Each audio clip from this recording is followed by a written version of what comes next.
There's a need for obedience to all the fine details of the statutes, the ordinances, things that both have and don't have understanding or rational understanding. And of course, Anochi melamed etchem. Moshe Rabbeinu, what is he doing now the last 36 days of his life?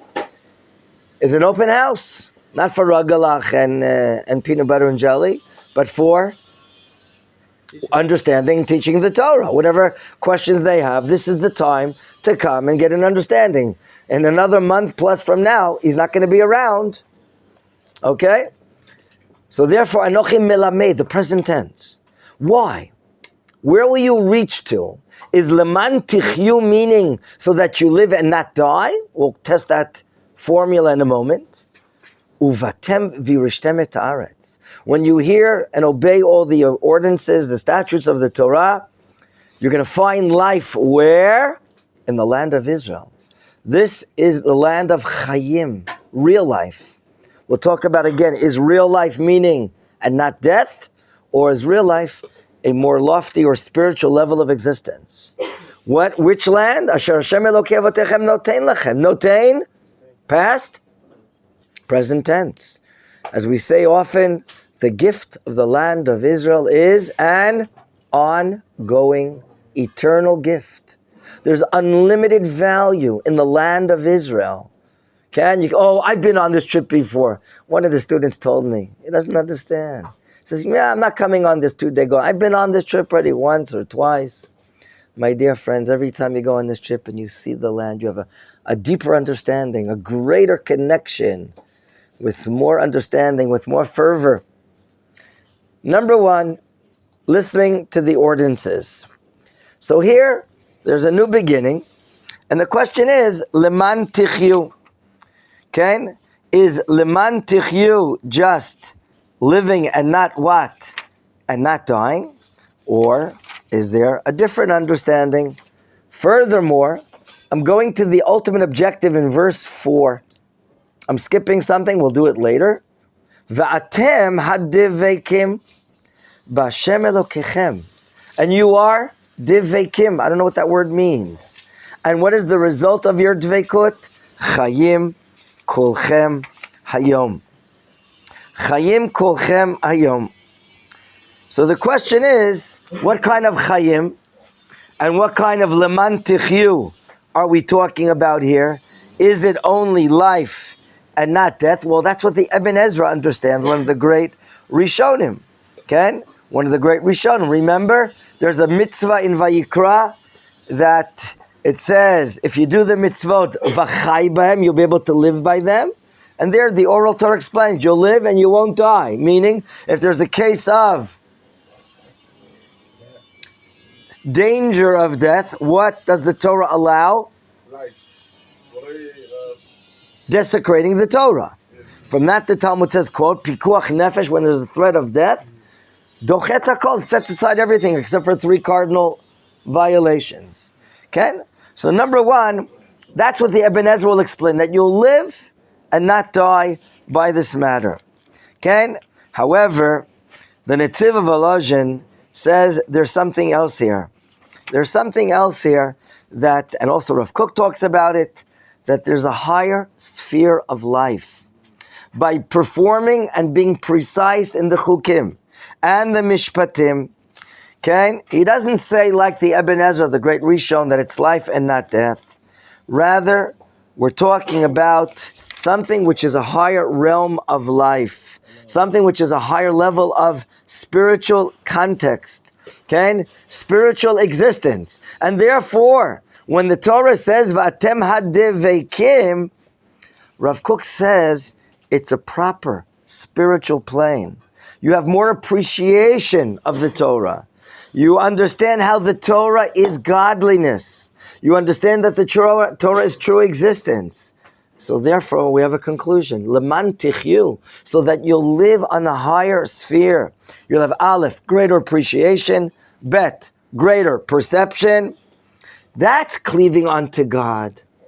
Cleaving onto God is something pnimi, intrinsic. Do you remember how the terrible calamity of the idolatry of the Peor, when Pinchas came in And he saw the situation, and the Torah used the following word. Nitzmadim leval po'or. Nitzmadim. What is tzamud? What is tzamud? When a woman wears tzmidim, what are they called, pearls? When a woman wears a necklace, and those pearls are so one next to the other, right? Is that what it's called? Tzmidim. They touch one another, the pearls, on the necklace. That's tzmidim. The term the Torah used in regards to the attachment to the idolatry brought upon by the Midianite woman and so on, hanitzmadim leval por. Why did the Torah use that word nitzmadim? Like a bracelet, like a pearls attached to one another. And here, when we're attaching to God, it's not nitzmadim, it is devekim. So the Midrash explains that there's a wonderful difference between tzmidim, hanitzmadim leval por, which is a superficial and external relationship of physical closeness to the idolatry, as opposed to here in verse 4, va'atem hadvekim. Do you use devek to repair things? When you use glue, devek, to repair things, and you take two things and you repair them, they are as one. Devek is like one using when you're attached to something spiritually. Okay? Not superficially, but rather spiritually. So this implies a maximal type of achievement. The Ibn Ezra said, Leman tichyu, is a minimal achievement. Just don't worship idolatry and live the life of Torah. But cleaving unto God, Rav Kook explains, is something even greater. It's a greater measure of divine obedience and identity with Hashem's will. And that's what dveikut is about. Cleaving on to God is a spiritual inner connection. So that's how we're explaining in verse 1, Leman tichyu, by being obedient to Torah, we'll have a higher level of understanding and perception of God, a higher level of spiritual sphere. And that will result in verse 4, Vatem hadveikim, you will be cleaving unto God, a spiritual attachment, as opposed to what we witnessed in verse 3. Let's read it now. Sorry for breaking up the order of the psukim. Einechem arot. You guys remember when you saw what you saw. Et asher asa Hashem beval por. You saw what God did to us when we worshipped that peor. Kichol ha'ish asher halach achrei val por. What did God do to each and every man that did that idolatry? Hishmido Hashem elokecha. He destroyed him mikirbecha. Remember the number? 24,000. With this in understanding, we come to a pasuk here in verse 2. Lo tosifu ala davar shanochi mitzaveh etchem, velo tigra'u mimenu, lishmor mitzvot Hashem elokechem, asher anochi mitzaveh etchem. Look, is this prohibition lo tosifu, and as a result velo tigra'u, a simple addition to the mitzvot? Or is it another meaning?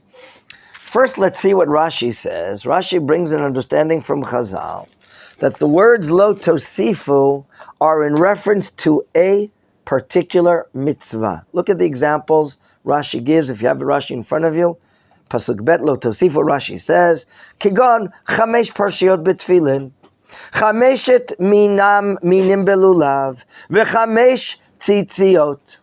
Rashi's understanding, and he takes an excerpt from a Gemara, that lo tosifu, to not add on, is in reference to a particular mitzvah.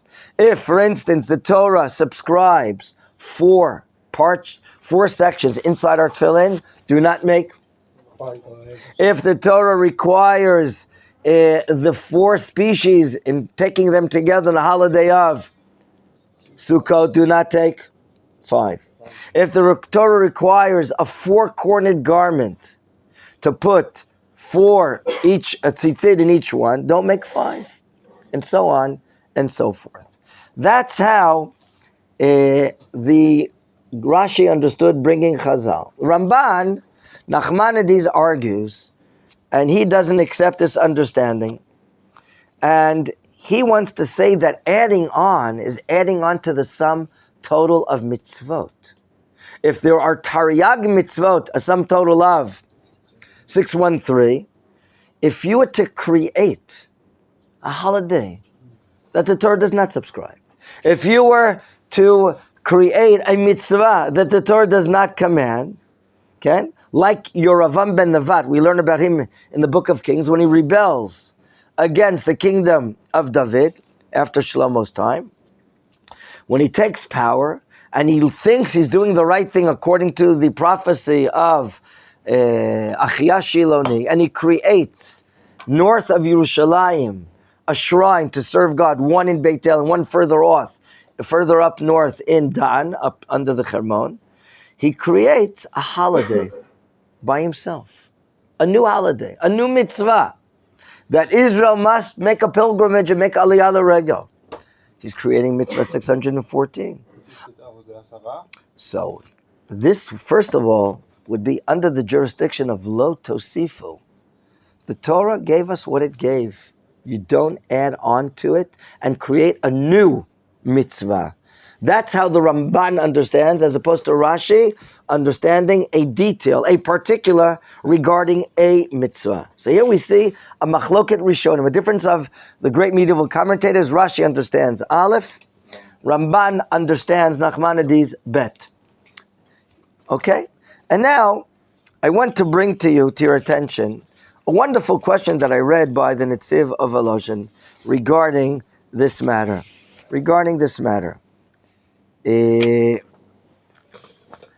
Let me ask you, he asks, do I need the Torah to tell us not to add? Didn't I learn already in verse 1? V'ata Yisrael shema lechukim v'lemishpatim. These are the chukim mishpatim. You're creating new ones? What do we have to know? Isn't it simple that you cannot add on to the Torah? But you might have thought, what? Mistakenly, that to make additions, what? Are permissible? Okay, so maybe, don't add. Even if you have good intention. Though now I understand. You might be so excited. You might be so enthusiastic. I want to do more. I want to create another mitzvah. Torah says, don't create any mitzvot. Now I understand why I need it. That's clear. But what I don't understand is to subtract, to take away. Doesn't it? I misunderstood the question. It's not to add on. I need the Torah to tell me not to add on, but to subtract. Didn't the Torah say in verse 1, adhere to, obedience to the chukim and the mishpatim? Certainly you cannot do less than the statute stated in verse 1 and all the ordinances constituted here. You can't be disobedient to that. So why do I need the Torah to tell me the second part of our pasuk in verse 2, v'lo tigra'u mimenu, don't diminish? Didn't we just learn in pasuk Aleph? So I saw a beautiful explanation by the Netziv Volozhin. You see the guy sitting there in the on the other side? He thinks, every Monday, Thursday, I'm going to fast. He thinks that every Tuesday and Wednesday, I'm going to make myself a neder not to eat this and not to eat that. In other words, I'm going to make prohibitions for myself, and I'm going to think that this is the way, capital T-H-E, to serve God. As a result, I don't have koach to do this mitzvah or that mitzvah, but I'll be special. I'll fast and I'll do other things that I'm going to volunteer for myself, and maybe that'll be a way of life for me to serve God, and I'll feel so holy. I'll feel this ecstasy. I'll feel this spiritual upliftment by being so unique and special, and as a result, I'm going to be diminishing other mitzvot. Comes the Torah and says, no. You do what first the Torah tells you to do. The Torah tells you not to do this and to do this. You can't diminish. You can't diminish any of these things. Okay? Or as in the language of the Netziv, you might think that You know what? Every day, I have a lot of money.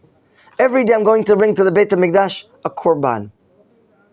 And I'm going to be committed to every day to bring a korban, and I'm going to be busy and occupied, and I'm going to spend all my monies by bringing korbanot, and as a result, I won't have other monies to do other mitzvot. Or I will abstain from this and that, like we said, fast and this matters. A person might think I'll be able to attain godliness, okay, far better through my way than the way of Hashem. Like the Ramchal writes, there's a derech Hashem. There's a way of God. It's through this and not the way you think. Don't start taking upon yourself volunteering to fast and bringing korbanot and thinking you're on this high plateau of spirituality, of this ecstasy of becoming close to God. No. Therefore, the Torah says, don't do things that are not sanctioned by the Torah. Because if you're going to add this and add this by yourself, eventually, and by the way, it's out of pure desire, good intention. No. You're going to diminish from the laws of the Torah. You're going to diminish from all the traditions. In other words, the slightest deviation in the matter of Torah observance, you're going to think, if I have good intentions, it's permitted. I can deviate. I don't have to do this or do that because I can achieve greater closeness to Hashem by fasting, by making a vow not to eat this or not to eat that. And the Torah says, no. You have to keep the commandments. You cannot add, nor can you diminish. Okay? And we know there are a lot of Jews that are off of the derech. They think that I have such an abundance of religious happiness and closeness to God that their mystical elevation brings them to ignore many mitzvot or many halachot of mitzvot and so on and so forth. That's how the Netziv of Volozhin explains why we have a need here. Lo tosifu velo tigru. Questions, please. Mr. Gutman. I love this explanation. You love this explanation. So my question is why we have humrot. It's against what I've just explained. Good question. I want to, since we're not really dealing ashur and halakha, I want to say briefly. There are many levels of understanding a particular law, and there could be differences of opinion. And it could be that the Shulchan Aruch thought that this is sufficient and this is enough. However, if it's stated by the Rishonim not to do this or not to do that, but it was not accepted, that opinion, if you on a personal level, not your family, not your friends, not your colleagues, if you want to take upon yourself a stringency to get closer and higher to Hashem, then you're allowed to, as long as there is a basis. But you cannot frown upon or look down upon others that are fulfilling Shulchan Aruch. They don't have to do those.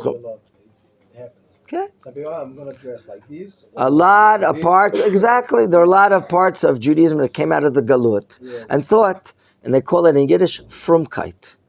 Frumkeit. Judaism is based upon chumrot. What do we call chumrot in English? Stringency, thank you. And if only you do it, you're accepted and looked upon positively. And if not, you're not. There's an entire philosophy of life by some of our brothers. Okay? Not all. Of course, we have to promote love. We have to promote looking with a good eye. All the things that we're learning by the Chafetz Chaim, and so on and so forth. Yes, sir. Yes, sir. Which sir? Festivals like Hanukkah and Purim coming to this? Oh, very good question. Very good question. So we're going to have to learn another section, God willing, in the speech of Moshe, that we see clearly that God gave to Moshe, the courts of each generation, they can discuss and decide if there's a need in this generation to put a fence around the Torah or to add a positive mitzvah, but it'll be a rabbinical mitzvah and not a Torah mitzvah. So that is a different subject as well. Lo tosifu here does not mean creating a rabbinical mitzvah, but it means adding on to the Taryag or diminishing from the Taryag, yes. Wow. Isn't it interesting? You think alike. My dear friends, The Torah, Moshe Rabbeinu continues in his speech, Re'eh, see, Pasuk 5. Limadeti etchem, chukim u'mishpatim, kasher tzivani Hashem Elokai. Remember, and you have to learn them, you have to be aware of them by studying them. Lasot ken where?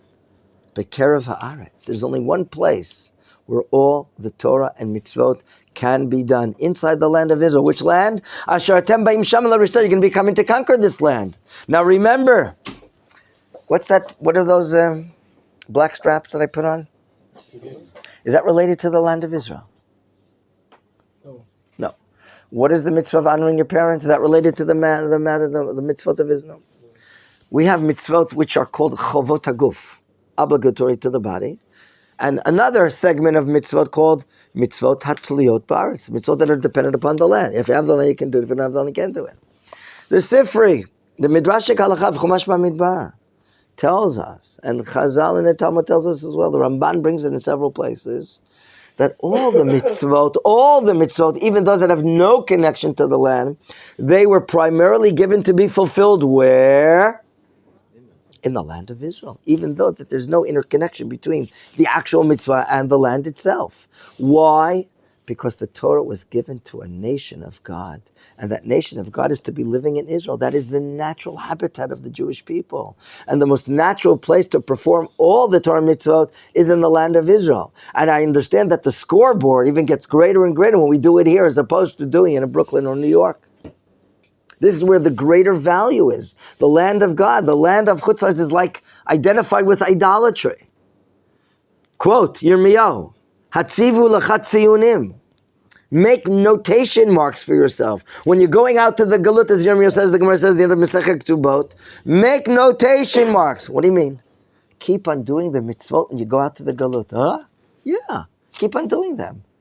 But in other words, initially, primarily, they were not given for Chutz La'aretz. But I want you to do it. Why? The Gemara says that when you come back home, you won't be rusty, in my language. You haven't ridden a bike in 2,000 years, you might be rusty. You haven't performed mitzvah in 2,000 years, you might be rusty. I'm using it in my language, as you understand. In other words, the value of the mitzvot in Chutz La'aretz is not what it is here. The value there is only what? So you don't forget them when you come back to the land of Israel. A few more psukim, please, verse 6 and 7. Ushmartem vasitem.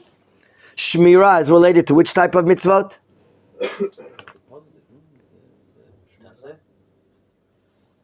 Shmira, pasuk vav, verse 6. Ushmartem, which mitzvot? The positive mitzvot or the negative mitzvot? Ushmartem vasitem, two terms. Think. Shmira is what?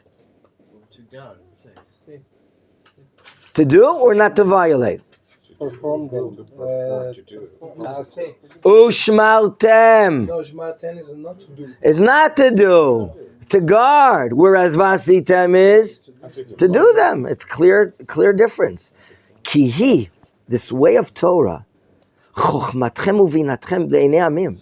The nations of the world will see you dealing, the learning and the performance of the mitzvot. At kol hachukim ha'ela, when they investigate and understand what the Jewish people are doing, v'amru, and they will say, there's nothing like you guys.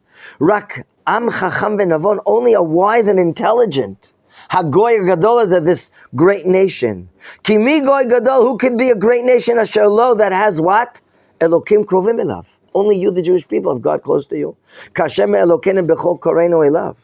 few years ago, I get this call from some Chinese people studying some sort of transfer program in Bar Ilan University. And I don't know how they got my number, but that's irrelevant. And they say, we'd like to come over and see your system of Torah study. I said to myself, what do I have to deal with the Chinese? Come on, I hardly have time to deal with the students here. And then, I don't know if they called a second time or it was the same phone call. I said, okay, come over. I said, I'll give you a half an hour, 45 minutes or so. They came over and a winter day, was raining, pouring outside. I remember that day. And they arrived, 4 people, 3 men and 1 woman, all educational leaders, whatever, in their system. And they're studying the transfer program in Bar Ilan.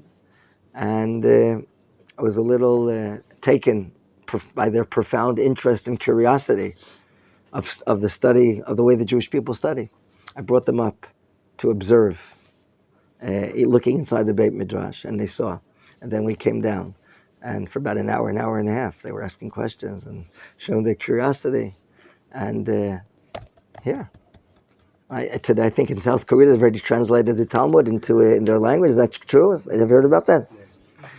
The nations of the world, because we have a state of Israel, and the light of Torah is compounded and getting greater and greater, some of the nations of the world, or some segments of the nations of the world, are seeing the greatness, the light, the wisdom, the inner pearls of what Torah is really about. And it's arousing their curiosity. And in this case, they wanted to know our educational strategy. How do we study? Okay? I'll end today's shiur. Something I heard from one of my rabbis, Rav Menachem ben Yaakov. This is a story that goes back about 40 years ago. He says there was a new finding in a United States law journal. In the U.S., they study for what's called the bar examination to become an attorney. And they published in their journal, and it comes out biannually, I don't know, a new finding. Chidush, novelty. They found that if you compare the studies of those in studying by themselves for the bar exams, they have no comparison to those that are studying in group study. And therefore they wanted to suggest a new finding, that through a group study, the results are by far greater and higher than those studying by themselves. Little did that journal know that for 3,500 years, the Jewish people have been studying Torah with chavrutot, or group study, as the Mishnah tells us in its ingredients in chapter 6 of Pirkei Avot, the way we are to be studying Torah. So B'ezrat Hashem, we'll continue going forward, studying group study, chavrutot 2, 4, 6, and so on and so forth. Amen. Ken Yehi Ratzon.